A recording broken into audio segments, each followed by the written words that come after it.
Bismillahirrahmanirrahim. Ndugu yangu, tunakutana tena kwa mara nyingine tena. Leo tutapeana faida juu ya tatizo la kifua. Watu wengi wanakuwa wenye kusumbuliwa na tatizo la kifua.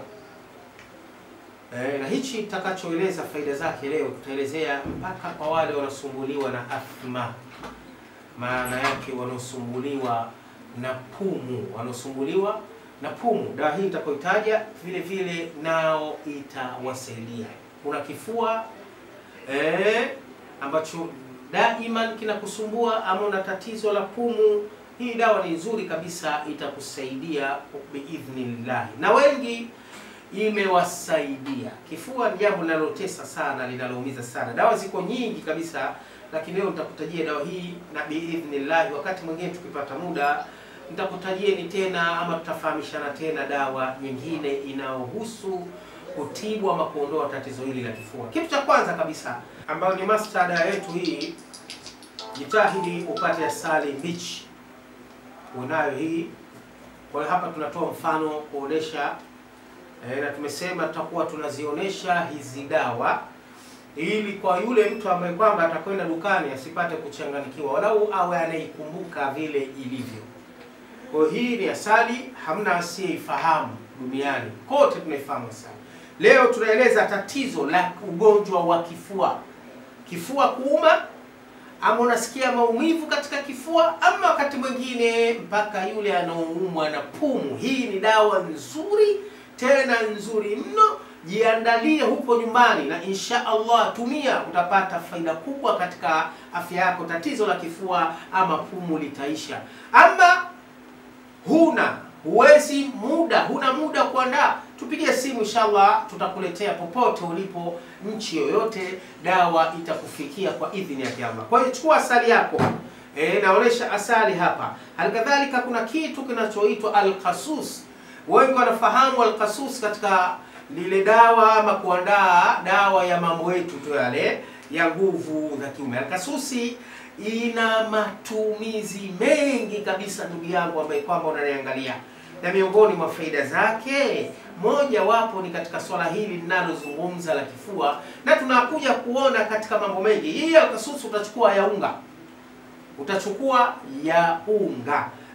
Kama unavyoiona hapa, natoa kuimimina kidogo ione ilivyo. Utachukua al-qasusi ya unga. Kwa mfano robo lita ya asali, chukua al-qasusi kijiko kimoja, utachanganyia katika asali yako. Chukua al-qasusi kijiko kimoja, utachanganyia katika asali yako. Halikadhalika tafuta habat sauda. Habat sauda nishawahi kuzungumza katika darasa zilizopita. Ipo ya chenga, ipo ya mafuta, na ipo ya unga. Hapa leo tutaitumia habat sauda ya unga. Habat sauda ya unga inapatikana katika maduka ya dawa za asili. Utafuta habat sauda ya unga. Ni nyeusi mfano wa mkaa. Kama mkaa umesagwa ukiona, au kitu kinachoitwa kizabuni, havipishani. Kwa hiyo utachukua habat sauda ya unga. Hii hapa ninayoimimina ni nyeusi mfano wa mkaa, lakini mkaa uliosagwa. Utachukua nayo kijiko kimoja, utachanganya katika mchanganyiko huo. Halikadhalika tafuta sufa. Tafuta sufa. Nayo utachanganyia kijiko kimoja katika mchanganyiko wa dawa yetu hii tunayokwenda kuitengeneza, dawa ya tatizo la kifua, ama vile vile kwa wale ambao kwamba nasumbuliwa na tatizo la pumu. Kwa hiyo sufa naonesha hapa ilivyo. Hii hapa unga wake nafikiri unauona ulivyo, rangi yake. Sufa kameramani ionyeshe vizuri ili mtu apate kuiona vizuri. Sufa ilivyo hii tunaiona hapa. Unga wake ulivyo. Hii uko tofauti na ile al-qasus. Sufa ilivyo. Kwa tumesema kitu cha kwanza ni al-qasus, ambao ndo hii hapa.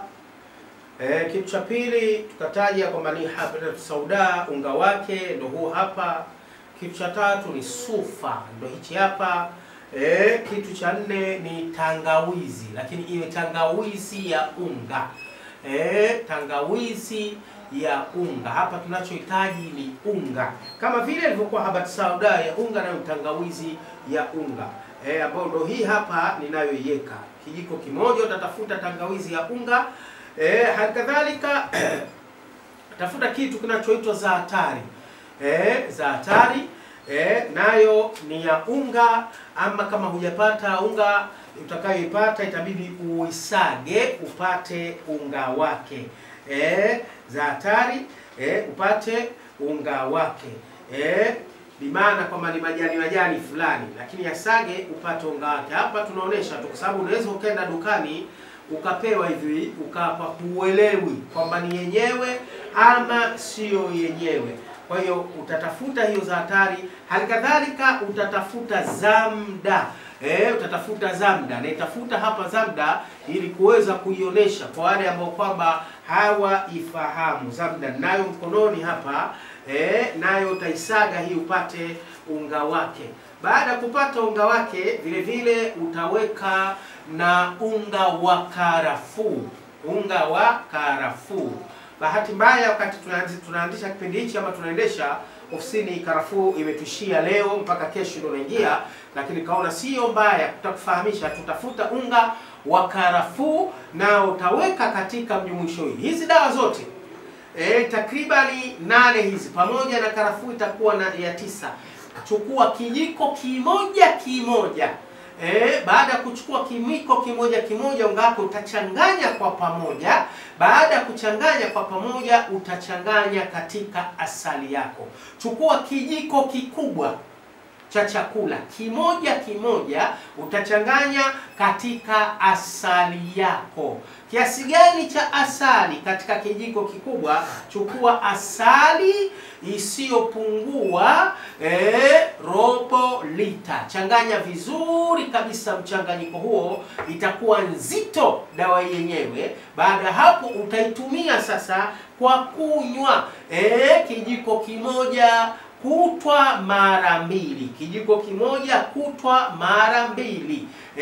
Itakapokwisha utachukua nyingine utachanganya katika mchanganyiko huo, ili mradi utumie hii dawa kwa muda siku 21. Siku 21. Maana yake kila siku vijiko viwili, asubuhi kimoja, usiku kimoja. Mchanganyiko huu utautumia kwa muda siku 21, na insha Allah utaona maajabu makubwa kwa wewe mwenye tatizo la kifua kinauma, unakohoa, ama mwenye tatizo la athma kinabana na kadhalika. Insha Allah mambo yatakaa sawa sawa.